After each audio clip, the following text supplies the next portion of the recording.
Welcome to Penrose Learning, where we make understanding easy. In this video, I will explain how to remove the dashboard from a Hyundai Tucson. First, always prioritize safety by disconnecting the negative terminal of your vehicle's battery.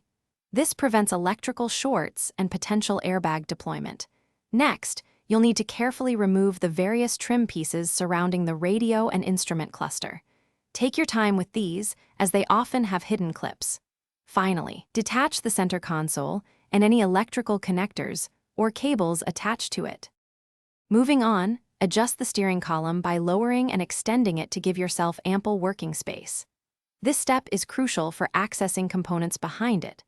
For safety, wait at least 5 minutes after disconnecting the battery before you attempt to disconnect the airbag module. This allows any residual power to dissipate.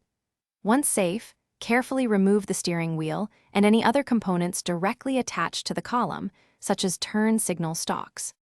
Now, it's time to locate and remove all the screws that secure the dashboard to the vehicle's frame. These are often found along the top edge, near the windshield, and along the sides.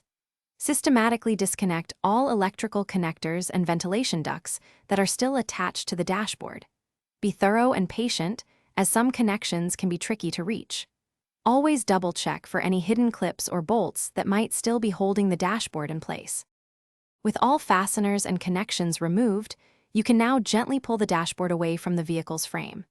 It's highly recommended to have a second person assist you with this step, as dashboards can be bulky and awkward to maneuver alone. Carefully lift and guide the dashboard out of the vehicle, ensuring no wires or components get snagged.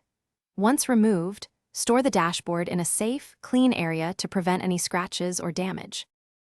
Thanks for watching. If this was helpful, leave a like and consider subscribing. See you next time.